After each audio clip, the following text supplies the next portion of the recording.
Hey there, welcome to the College Investor Audio Show. Check us out all over social media, pretty much wherever you are, we're there too. Just search for The College Investor and you'll find us. We're also at thecollegeinvestor.com.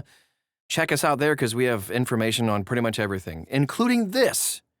529 plans grow 8% in quarter 2, 2025. That's a massive. And it's even before all the big rule changes coming. So let's check this out. In the 3 months ending June 30th, 2025, 529 college savings and prepaid plans saw one of their biggest and strongest periods of growth in a long time. The latest data from ISS Market Intelligence shows 17.3 million accounts holding $568 billion in assets. Crazy.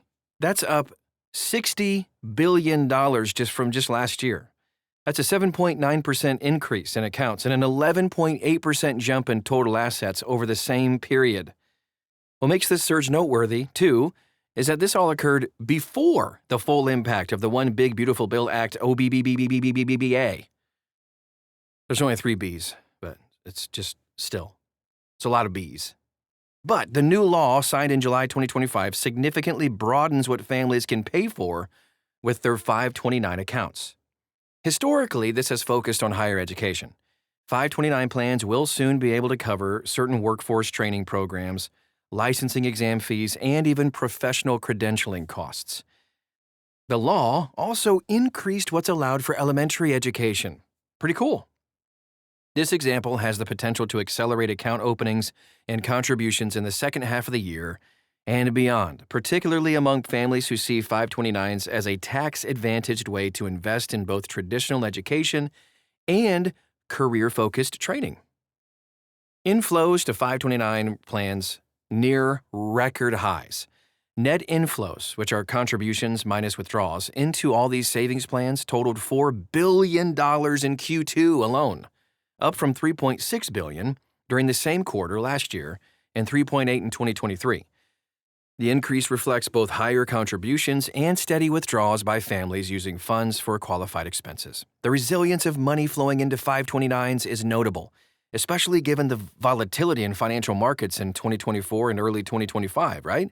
Families appear to be maintaining their commitment to long-term education savings. Everything's long-term anyway, right? So it's going to dip and dive, but then it's going to soar again. This is how markets behave.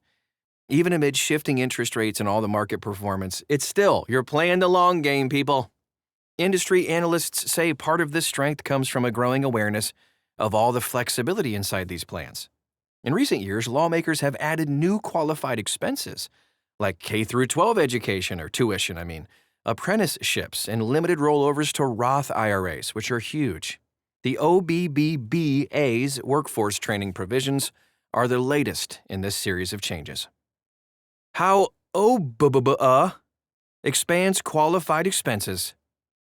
Starting with withdrawals made after July 4th, 2025, freedom! 529 funds can be used to pay for vocational and technical training programs, licensing exam prep, and continuing education required to maintain professional credentials, like CDL training, HVAC certification, CPA exam fees, bar exam prep, continuing education for teachers, nurses, or financial advisors.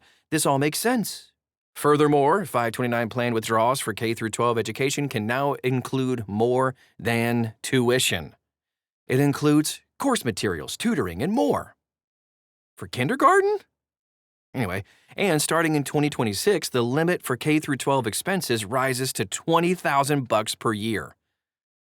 I want to meet the kid who needs $20,000 for kindergarten.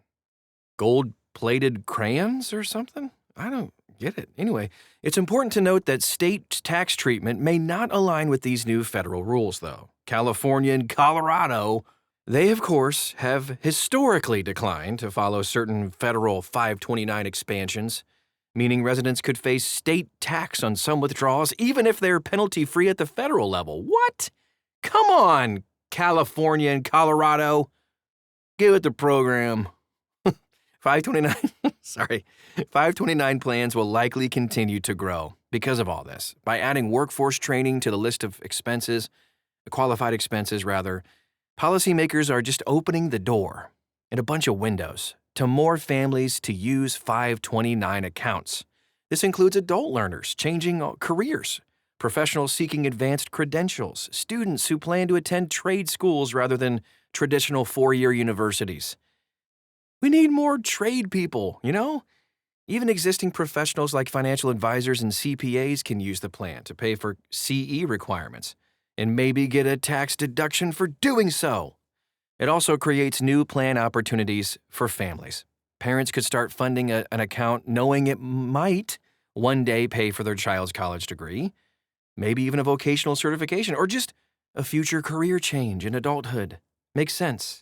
From an industry perspective, the latest quarterly data reinforces a multi-year trend. 529 savings plans are attracting more families, growing in both account numbers and total assets. As of Q2 2025, savings plans account for $543 billion of the total $568 billion in assets, with prepaid plans holding the remaining $25 billion.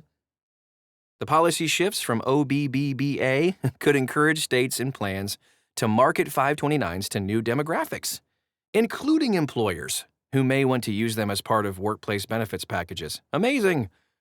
With broader eligible expenses and potential for retirement account rollovers, the appeal of 529s is expanding well beyond parents of college-bound children.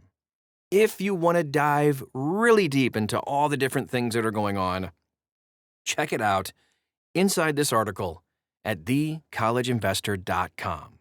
Thanks for stopping by today, and we'll talk to you again real soon. Ta-ta for now.